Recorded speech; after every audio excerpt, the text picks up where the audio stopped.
শ্রেণীর প্রিয় শিক্ষার্থীরা, ইতিমধ্যে তোমাদের সঙ্গে আমি গুগল মিটে ক্লাস নিয়েছি। আমাদের বাংলা প্রথম পত্র দ্বিতীয় পত্র বলে কোনো কথা নেই। বাংলা প্রথম এবং দ্বিতীয় দুটো মিলেই আমাদের মূলত বাংলা। তো সেক্ষেত্রে গদ্য বা পদ্য যেটাই আমাদের মূলত ওদিকে আমরা শেষ করে ফেলেছি। তো আজকে আমি তোমাদের সামনে দ্বিতীয় পত্র অর্থাৎ ব্যাকরণ অংশ থেকে আমি আলোচনা করব। তো শুরুতেই ভাষা আছে, যদিও ভাষা আমরা আসলে ছোটবেলা থেকে পড়ে এসেছি, তারপর শুরু শেষ না করে তো আর ভেতরে যেতে পারি না। তো ভাষা নিয়ে আজকে আমি খুবই সংক্ষিপ্তভাবে আলোচনা করব। এখানে তেমন কিছু নাই, তারপরও একটু আলোচনা করছি। আবার আমরা ঝালাই করে নিচ্ছি আসলে ভাষাটা কি। ভাষার এখানে তোমাদের বোর্ড বইটা যদি হাতে নাও তাহলে দেখবে যে প্রথম যে অনুচ্ছেদটা, যে মানুষ সৃষ্টির রাজীব, এভাবে শেষে দেখো একটা কথা আছে শেষ লাইনটায় প্রথম অনুচ্ছেদে, অর্থপূর্ণ ধ্বনি ভাষার প্রাণ। সেটা কিভাবে সেটা আমরা একটু আইডেন্টিফাই করব। আমি যদি বলি আ, আমি মুখে বলছি আ, এটা হলো একটা ধ্বনি। যখন আমি লিখব সেটা হয়ে গেল বর্ণ। এই বর্ণের পরে যদি আমি আরো একটি বলি ম, এটা একটা ধ্বনি হলো। আবার যদি আমি সেটা লিখি তাহলে হবে বর্ণ। তাহলে দুটি বর্ণ যদি পাশাপাশি বসে তাহলে কি দাঁড়ালো? একটি শব্দ হয়ে গেল। অর্থাৎ শব্দটি এখানে কি পাচ্ছি? আম শব্দ পাচ্ছি। তাহলে আ এবং ম দুটি আলাদা ধ্বনি, ধ্বনি থেকে বর্ণ, বর্ণ থেকে আমরা পেলাম পাশাপাশি বসে একটা শব্দ। তাহলে অন্যান্য ধ্বনিও কিন্তু আছে। ধ্বনি বললে কিন্তু হবে না, ধ্বনিটা কিন্তু হতে হবে অর্থ, অর্থ থাকতে হবে। যেমন আম একটি ফল বিশেষ, এ কারণে এটা আমরা অর্থবোধক ধ্বনি বলতে পারি। আবার এমনি ভাবে আমি যদি এখানে আমি লিখি, আবার যদি বলি এখানে ক্রিয়াপদ একটা বসাই, বাক্য তৈরি হতে গেলে ক্রিয়া অবশ্যই লাগবে, ক্রিয়াপদ। তাহলে কি দাঁড়ালো? আমি আম খাই। তাহলে আমরা কি পাচ্ছি? প্রথমে আমরা একটি শব্দ পেলাম, তারপরে আরো শব্দ বসিয়ে, শব্দের পর শব্দ বসিয়ে আমরা একটি বাক্য পেলাম। বাক্যের সঙ্গে কি পাই আমরা? যে মনের ভাব প্রকাশ করার জন্য যে কথাগুলো আমরা বলি সেটা হলো ভাষা, কিন্তু বাক্যের সংজ্ঞায় আমরা যা পাই যে এক একটি শব্দ পাশাপাশি বসে যখন মনের পূর্ণাঙ্গ মনোভাব প্রকাশ করে তখন আমরা তাকে বাক্য বলি। তাহলে এই দিয়ে আমরা একটা মনোভাব প্রকাশ পাচ্ছে বিধায় এটা একটি বাক্য। ঠিক তেমনি আমি যদি আরো বলি যে রাজশাহীর আমার খুব পছন্দ, এভাবে দেখা যাচ্ছে যে বাক্যের পর বাক্য সাজিয়ে বাক্যের ধারাবাহিকতা তৈরি হয় ভাষা। তাহলে ভাষাটা কোত্থেকে পাচ্ছি? মূলত কিন্তু আমি ধ্বনি থেকে নিয়ে এসেছি। অর্থাৎ এই যে আমি বলেছি আ ম, তাহলে কি দাঁড়ালো? অর্থপূর্ণ। ধ্বনিটা কিন্তু হতে হবে অর্থপূর্ণ। আমি যদি বলি ম আ, তাহলে কিন্তু দেখো অর্থপূর্ণ হচ্ছে না। তাহলে ভাষা হতে গেলে কি হতে হবে? অর্থপূর্ণ ধ্বনি হতো। অর্থপূর্ণ ধ্বনি হলো ভাষার প্রাণ। তাহলে আমরা এতটুকু বুঝে নিলাম যে অর্থপূর্ণ ধ্বনি ভাষার প্রাণ। এই ধ্বনির অর্থপূর্ণ মিলনে গঠিত হয় শব্দ, আর একাধিক শব্দের মিলনে হয় বাক্য, আর বাক্যের পর বাক্যের ধারাবাহিকতা তৈরি হয় ভাষা। তারপরের কথাগুলোতে বলছে আমরা দুটো সংজ্ঞা পাচ্ছি এখানে। সংজ্ঞার পরে পাচ্ছি স্থান কাল সমাজ ভেদে ভাষার রূপ ভেদ দেখা দেয়। কয়টি ভেদে? তিনটি ভেদে, স্থান কাল এবং সমাজ। স্থান যদি আমি ধরতে পারি সেটা দেশ বিদেশ বা কোনো বিভাগ, বাংলাদেশের মধ্যে বিভিন্ন বিভাগের কথা যদি ধরি। আর কাল, কাল বলতে হলো সময় বোঝানো হয়েছে। যেমন ভাষা হলো প্রবাহমান নদীর মতো, আমরা পরের পৃষ্ঠায় পাবো। এটা প্রতিনিয়তই পরিবর্তিত হতে থাকে, যেটা 1000 বছর আগে গেলে দেখা যায়। আমরা 1000 বছর যাওয়া লাগবে না, আমাদের বাংলা সাহিত্যে 3টি যুগ আছে। আমরা মধ্যযুগে যদি যাই দেখবো যে ক্রিয়াপদ গুলো অনেকটা পরিবর্তন। তোমাদের পাঠ্য বইয়ে একটা প্রার্থনা কবিতায় আছে দেহ মোরে বল। দেহ এখানে দেখা যাচ্ছে আসলে শরীর বোঝাচ্ছে না, মূলত বোঝায় সেখানে ক্রিয়াপদ অর্থাৎ দাও অর্থে। তাহলে এরকম দেখা যাচ্ছে যে সময় ভেদেও ভাষা পরিবর্তন ঘটে। আর সমাজ, সমাজ অর্থাৎ সেটা হতে পারে ঢাকা, মানে তোমার বিভাগ ভিত্তিক যে বা একটা সমাজ কিন্তু কিছু দূর পর পরে এক একটি সমাজ, সেই সমাজের দেখবে যে এক ভাষায় এক এক রকম হয়ে থাকে। তাহলে স্থান কাল সমাজ এই তিনটি ভেদে ভাষার পরিবর্তন আমরা দেখতে পাই। তারপরে বলা হয় যে বাকযন্ত্রের কথা। বাক বাক মানে হলো কথা যোগ যন্ত্র, বাক যন্ত্র। বাক মানে অর্থাৎ কথা বলার যে যন্ত্র। এখন কি হাত দিয়ে কথা বলি, কান দিয়ে? তাহলে অর্থাৎ ধ্বনিগুলো, এই যে ক খ, আমি আম বললাম, আ ম, এগুলো বলতে গিয়ে মূলত ভাষার কিন্তু ধ্বনির কিন্তু মূল উৎস ফুসফুস। এই ফুসফুস তাড়িত বাতাস উচ্চারণের সময় বিভিন্ন জায়গায় বাধাপ্রাপ্ত হয়। আর যে জায়গাগুলোতে বাধাপ্রাপ্ত হয়ে আমরা ধ্বনি আওয়াজ পাই, সেটাই মূলত হলো বাকযন্ত্র। বাকযন্ত্র একটিকে বোঝানো হচ্ছে না, এটা কয়েকটি সমন্বয়ে অর্থাৎ ধ্বনি তৈরিতে যে অঙ্গ প্রত্যঙ্গ গুলো ব্যবহৃত হয় সেগুলোকে মূলত আমরা বাকযন্ত্র বলে থাকি। এখানে বলা হচ্ছে গলনালী, দাঁত, মুখ, বিবর, কণ্ঠ, জিহ্বা, তালু, আরো আছে। এরপর আসছি যে কোনো ধ্বনি বা আওয়াজই ভাষা নয়। যেমন পাখি কথা বলে, আমরা পরের পৃষ্ঠায় পাবো যে পাখি যেমন কথা বলে, সবসময় কথা বলছে, তারাও কিন্তু আওয়াজ করছে বা ধ্বনি কিন্তু বলছে, কিন্তু সেই ধ্বনির কি আমরা অর্থের পর অর্থ কিন্তু আছে, সেই ধ্বনির কি অর্থ আমরা পাই? আমাদের যেমন ধ্বনি আছে, হয়তো বা তাদের ভাষার কোনো আলাদা অর্থ তাদের কাছে থাকতে পারে, কিন্তু তাদের যে ধ্বনিগুলো, যে আওয়াজগুলো তারা করছে, এটা ধ্বনি বলবো কিন্তু অর্থপূর্ণ বলবো না। অর্থপূর্ণ নয় বিধায় পাখির কথাগুলো, পাখির আওয়াজগুলো আসলে আমরা ভাষা বলবো না। এটা প্রশ্ন থাকে যে পাখির ভাষাগুলো, কথাগুলো কেন আমরা ভাষা বলতে পারি না, এরকম একটা প্রশ্ন আছে।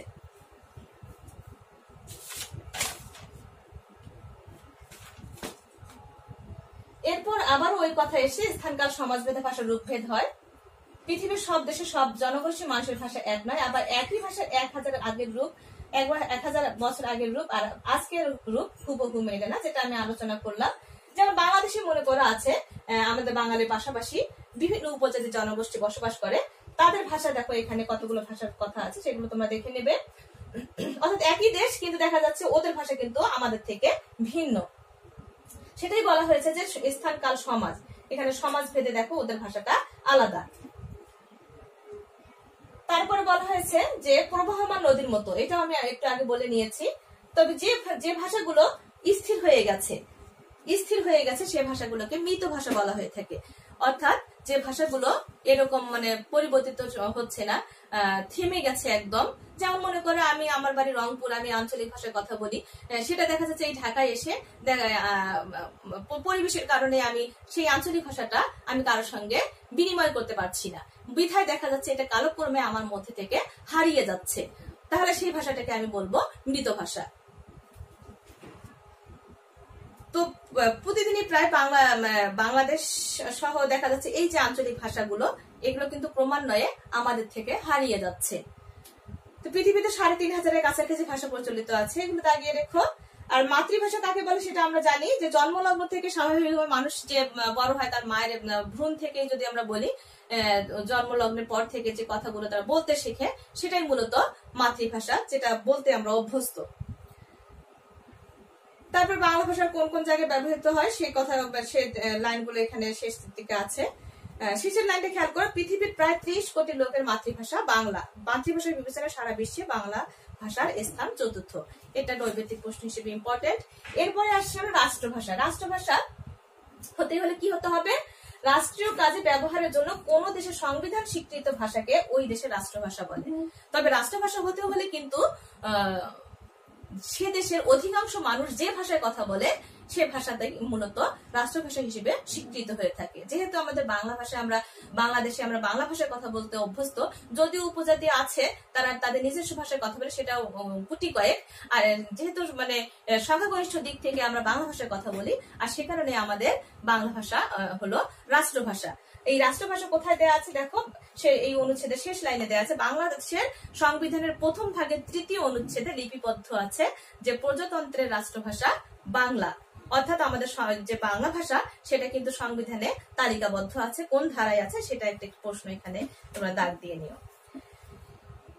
এরপরে পরের প্যারা বলছে রাষ্ট্রের সর্বাধিক মানুষের বোধগম্য, যেটা বলে নিয়েছি আমি। এ ভাষায় রাষ্ট্রের অভ্যন্তরীণ গুরুত্বপূর্ণ কর্মকাণ্ড, দেখো মনে করি যে শিক্ষা প্রদান, পাঠ্য গ্রন্থ প্রণয়ন, সাহিত্য রচনা, এই যে আমরা আজকে বইটা পড়ছি, তোমরা যে পাঠ্য গ্রন্থগুলো পড়ছো, এগুলো কিন্তু দেখা যায় ইংরেজি বাদ দিয়ে বাকিগুলো কিন্তু বাংলায়। অর্থাৎ রাষ্ট্রভাষা যেটা, সেই ভাষাতেই মূলত এই কাজগুলো সাধন হয়ে থাকে, অর্থাৎ শিক্ষা প্রদান, পাঠ্যগ্রন্থ প্রণয়ন, সাহিত্য রচনা। অর্থাৎ আমরা যে বাংলা ভাষায় বলতে আমরা অভ্যস্ত, সে কারণে দেখা যাচ্ছে বাংলাতেই এগুলো বেশিরভাগ রচনা হয়ে থাকে। এরপর আমরা আসবো 1.3-এ সাধু ও চলিত রীতির পার্থক্য। পৃথিবীর সব ভাষারই বলা হয়েছে যে একাধিক আলাদা রূপ আছে। আমাদের বাংলা ভাষারও আমরা দুটি রূপ পাবো। আমি ছকটা তোমাদের বইয়ে আছে, আমি তারপরে এখানে লিখে নিচ্ছি।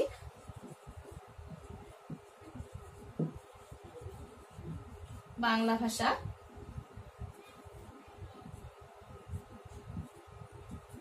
দুটি রূপ, একটা হলো মৌখিক, মৌখিক হলো মুখের ভাষা, আর লৈখিক হলো লেখার ভাষা। এ দুটিরই আবার আলাদা করে দুটি রীতি রয়েছে। রীতি অর্থ হলো নিয়ম কানুন, অর্থাৎ কিভাবে লিখতে হবে, কিভাবে বলতে হবে, তার যে নিয়ম কানুন সেটাকে বলছে হচ্ছে রীতি। একটা হলো আঞ্চলিক, আর একটা হলো প্রমিত। ঠিক লৈখিকেরও আবার দুটো রীতি পাবো। রীতি মানে নিয়ম কানুন, সেটা হলো একটা হলো চলিত, আর একটা হলো সাধু রীতি। আমরা কিন্তু চলিত ভাষা বলে থাকি, সাধু ভাষা বলে থাকি। আসলে এগুলো যখন আমরা রীতি বল, তখন কিন্তু ভাষা না, এটা মূলত কিন্তু রীতি। আমরা অনেকেই বলে থাকি এটা, আসলে এটা রীতি হবে। আঞ্চলিক ভাষা, মৌখিকের যে দুটি রূপ পেয়েছি, একটা হলো আঞ্চলিক, একটা প্রমিত। বইয়েও আছে সুন্দরভাবে দেখো। বাংলাদেশের বিভিন্ন অঞ্চলে বাঙালি জনগোষ্ঠী মুখে মুখে যে ভাষা রীতির মনোভাব ব্যক্ত করে, সে ভাষা রীতি বাংলার আঞ্চলিক ভাষা রীতি নামে পরিচিত।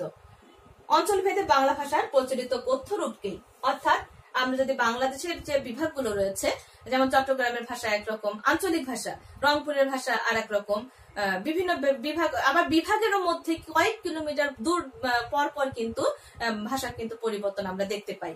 এই যে ভাষার যেটা প্রমিত নয় আর কি, যেটা আমরা ছোটবেলা থেকে মায়ের কাছ থেকে শিখি, এটাও মাতৃভাষা, আসলে এটা মৌখিক আঞ্চলিক, ওই অঞ্চলে যেটা প্রচলিত সেটাকে মূলত আঞ্চলিক ভাষা বলছে। আঞ্চলিক ভাষার আরেকটি নাম হলো উপভাষা। উপ মানে ভাষার কাছাকাছি আর কি, পুরো ভাষা বলা যাবে না, এটা বলা হচ্ছে উপভাষা। এখানে দেখো একটা ছেলে শব্দ দেয়া আছে। এই ছেলে শব্দটি দেখো অঞ্চল ভেদে কয়েক প্রকারের আমরা দেখতে পাচ্ছি। ছোয়াল, ছাওয়াল, ছাবাল, এগুলো তোমরা দেখে নিও। এই গেল আমাদের আঞ্চলিক ভাষা, যেটা প্রতি বিভাগেই অঞ্চল ভিত্তিক যে ভাষা আমরা ব্যবহার করে থাকি।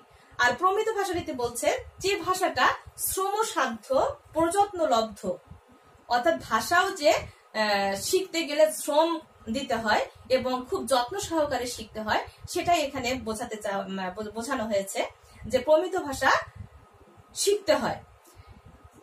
এক কথা বলছে ভাষা সর্বজন গ্রাহ্য ও সমকালের সর্বোচ্চ মার্জিত রূপকে প্রমিত ভাষা রীতি বলে।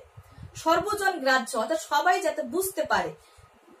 কেন এই কথা বলা হয়েছে? যদি চট্টগ্রামের মানুষের আঞ্চলিক ভাষা আমরা শুনতে চাই, তাহলে দেখা যাচ্ছে রংপুরে যারা আমরা, তারা দেখা যাচ্ছে ওটা ভাষা বুঝবো না। আবার রংপুরের ভাষা যদি আমি সিলেটে বলতে চাই, সিলেটের মানুষ বুঝবে না। সিলেটের ভাষা যদি আবার ঢাকায় মানুষ বলে, দেখা যাচ্ছে যে এই যে মানে অঞ্চল ভিত্তিক যে ভাষাগুলো আমরা ব্যবহার করি, এটা যদি আমি কোনো একটা খুব ভালো একটা জায়গায় গিয়ে বলতে যাই, তখন দেখা যাচ্ছে কোনো একটা সভা সমিতিতে বক্তব্য দিতে যাই, তখন দেখা যায় আমার কথা কেউ বুঝবে না। আর এই কারণে বলা হয়েছে প্রমিত ভাষা রীতিতে কি বলা হয়েছে, যে সর্বজন গ্রাহ্য অর্থাৎ সবাই বুঝতে পারে এরকম, গ্রাহ্য গ্রহণ করার ক্ষমতা, সমকালের সর্বোচ্চ অর্থাৎ এই যে সমসাময়িক সময়ের সর্বোচ্চ মার্জিত রূপ, এর উপরে আর কোনো ভাষা নেই, এটাকে বলা হচ্ছে প্রমিত রীতি। যেমন আমরা খেয়েছি, নিয়েছি, ক্রিয়াপদগুলো এরকম। আর আমরা চলিত রীতিতে কি বলি? খাইছি, নিছি, গেছি। হ্যাঁ, এই প্রমিত রীতিতে এটা খুব সুন্দরভাবে উপস্থাপন করা হয়। আর এজন্য বলা হয়ে থাকে যে এটা শ্রমসাধ্য এবং প্রযত্নলব্ধ। এরপরে আমরা আসছি, তাহলে মৌখিকের যে দুটো রীতি রয়েছে, এই দুটি আমরা আলোচনা করলাম। এখন লৈখিকে যাব। এটা কিন্তু বলার ভাষা। লেখার ভাষায় আমরা আসছি, চলিত ও সাধু। প্রথমে এখানে সাধু রীতি পাচ্ছি। যে ভাষা রীতি অধিকতর গাম্ভীর্যপূর্ণ, শব্দবহুল ক্রিয়াপদের রূপ প্রাচীন রীতি অনুসারী তাকে অর্থাৎ আঞ্চলিকতা মুক্ত থাকবে। এই যে আমরা এখন আগে বললাম যে আঞ্চলিক ভাষা প্রতি বিভাগ যে আমরা আঞ্চলিক ভাষার কথা বলি, এই আঞ্চলিকতা কিন্তু এই সাধু ভাষা রীতিতে থাকবে না। আর এদের ভাষা শুধু কিন্তু গদ্যে পরিদৃষ্ট হয়, পরিদৃষ্ট মানে দেখা যায়, এটা শুধু লেখার ভাষা, এটা কিন্তু বলার ভাষা নয়, লেখার ভাষা। তাহলে কি বলছে, গাম্ভীর্যপূর্ণ তৎসম শব্দবহুল, যেটা আমরা ছোটবেলা থেকেই যে শিখে আসছি, আমাদের দ্বিতীয় শ্রেণী থেকে এই কথাগুলো পড়ে এসছো, আসলে আস্তে আস্তে এটা বুঝতে হবে, তোমরা মুখস্থ করে গেছো কিন্তু বোঝো নাই। তৎসম শব্দ, উৎস অনুসারে শব্দ কিন্তু 5 প্রকার। এই 5 প্রকার শব্দের মধ্যে তৎসম শব্দটা এই সাধু রীতিতে ব্যবহৃত হয়ে থাকে। আর অন্যান্য যে যেমন তোমার তদ্ভব, দেশি বিদেশি শব্দগুলো রয়েছে, সেগুলো চলিত রীতিতে ব্যবহৃত হয়ে থাকে। আর ক্রিয়াপদের রূপ যেমন মনে করো, আমি একটা বাক্য লিখছি, রহিম ভাত খাইতেছে। এই যে খাইতেছে, আর আমরা যখন চলিত রীতিতে বলি তখন দেখা যাচ্ছে যে রহিম ভাত খাচ্ছে, তখন কিন্তু খাইতেছেটা হয়ে যাচ্ছে খাচ্ছে। আর যদি বলি তাহার বয়স 13, তাহলে কি দাঁড়াবে, এখানে আমরা একটা সর্বনামের পূর্ণ রূপ পাচ্ছি। কিন্তু আমরা চলিত রীতিতে কি বলি, এটা আমরা তখন তার বলবো, আর এটা কি বলবো, খাচ্ছে। এই যে ক্রিয়াপদের যে এটাকে বলা হচ্ছে মূলত ক্রিয়াপদের প্রাচীন রীতি, অর্থাৎ পূর্ণ রূপে এটা ব্যবহৃত হবে, যেটা সংক্ষিপ্ত আকারে আমরা চলিত রীতিতে পাবো।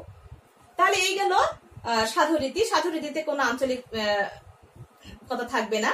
এবার চলিত রীতিতে আসছি। চলিত রীতি মূলত আধুনিক যুগের সৃষ্টি। এটা সৃষ্টি করতে কিন্তু প্রমথ চৌধুরী নামে একজন সাহিত্যিক আছেন। তিনি 1914 সালে তার সবুজ পত্র পত্রিকায় এই চলিত রীতির প্রকাশ ঘটিয়েছেন। সেটা কিভাবে, যে ভাগীরথী নদী তীরে, অর্থাৎ কলকাতায় একটা নদী আছে, যে ওই ভাগীরথী নদী তীরবর্তী একটা জনবহুল একটা জনপদ ছিল। সেই জনপদের মানুষ যে ভাষায় কথা বলতো, সেই ভাষাটাকে ভিত্তি করে অন্যান্য প্রদেশের কোন শব্দ মিলায়ে তিনি এই চলিত রীতিতে আবর্তন করেছেন। তোমরা খেয়াল করবে যে কলকাতার মানুষের ভাষা কিন্তু আমাদের বাংলা ভাষা, আমরা যে কথা বলি তার চেয়ে কিন্তু তাদের উচ্চারণ, বলার যে বাচন ভঙ্গিটা, সেটা কিন্তু একটু ভিন্নতর এবং শুনতে ভালো লাগে। সেটাই মূলত তিনি এখানে বলতে চেয়েছেন প্রমথ চৌধুরী। সেই ভাষাটাকে এখানে আমাদের 1914 সালে অর্থাৎ আধুনিক যুগে তিনি নিয়ে এসেছেন। এই ভাষাটিতে এখানে বলছে যে ভাগীরথী নদী তীরবর্তী স্থান মৌখিক ভাষাটিতে মানুষের মুখে মুখে রূপান্তর লাভ করে প্রাদেশিক শব্দগুলি গ্রহণ এবং চমৎকার বাকভঙ্গি সহযোগে গড়ে ওঠে। এই ভাষারীতিকে চলিত ভাষারীতি বলে। এই রীতি মৌখিক ও লিখিত। আমরা কিন্তু সাধু ভাষায় দেখেছি যে শুধু লেখার ভাষা, কিন্তু চলিত ভাষারীতি কিন্তু লেখার ভাষা প্লাস মুখের ভাষা। এখানে দেখো একটি উদাহরণ আছে, যেটা প্রমিত রীতিতে আছে, একজনের 2 ছেলে ছিল। সাধু রীতিতে আমরা পেয়েছি সেটা এক ব্যক্তির 2টি পুত্র ছিল। আর চলিত রীতিতে আমরা পাচ্ছি একজন লোকের 2টি ছেলে ছিল। দেখো একটি বাক্য 3 ভাষাতে 3 রকমের করে আমরা পাচ্ছি। তো এখানে দেখো সাধু ভাষার কতগুলো বৈশিষ্ট্য রয়েছে তোমাদের পাঠ্য বইয়ে। এই বৈশিষ্ট্যগুলো তোমরা পড়ে নেবে, যেটা আমি ইতিমধ্যে সংক্ষিপ্তভাবে আলোচনা করেছি। এটা একটু ব্যাপৃত আকারে আছে। তোমরা বৈশিষ্ট্যগুলো পড়লে পার্থক্যগুলো আর পড়তে হবে না। তবে 5 পৃষ্ঠার শেষে একটা বিষয় খেয়াল করো, নিচের কয়েকটি ক্ষেত্রে সাধু ও চলিত ভাষারীতিতে পার্থক্য দেখা দেয়। কয়টি ক্ষেত্রে? বিশেষ পদের ক্ষেত্রে, সর্বনামের ক্ষেত্রে, ক্রিয়ার ক্ষেত্রে এবং অব্যয় পদের ক্ষেত্রে। এখানে দেখো এগুলো সব সুন্দরভাবে দেয়া আছে। হ্যাঁ, যেমন অগ্নি, অগ্নি হলো তোমার বিশেষ্য পদ, সেটা দেখা যাচ্ছে আমরা চলিত ভাষাতে বলছি আগুন। সর্বনামের ক্ষেত্রে যেটা আমি এখানে দেখিয়ে দিয়েছি, তাহার, তার। হ্যাঁ, ক্রিয়াপদের ক্ষেত্রে যেমন ক্রিয়াপদের আমি এখানে দিয়ে দিয়েছি, খাইতেছে, খাচ্ছে। আর অব্যয় পদের এখানে বলছে অদ্য, আজ। অর্থাৎ এগুলো সুন্দরভাবে দেয়া আছে। অত কয়টি ক্ষেত্র আমরা পেলাম? 4টি ক্ষেত্রে এই ভাষারীতির পার্থক্য আমরা পাবো। এগুলো তোমরা দেখে নিও। তো প্রিয় শিক্ষার্থীরা, এইগুলো ভাষা নিয়ে আমাদের কথা। এরপরের যে পরিচ্ছেদ আছে, এর পরবর্তী ক্লাসে আমি ধ্বনি ও বর্ণ নিয়ে আলোচনা করব। খুব সংক্ষিপ্ত আকারে ভাষা আমরা আজকে দেখলাম। আশা করি একটু হলে তোমাদের উপকৃত হবে। আবার তোমাদের সামনে অন্য কোনো পাঠ নিয়ে উপস্থিত হব। সে পর্যন্ত তোমরা ভালো থেকো। খোদা হাফেজ।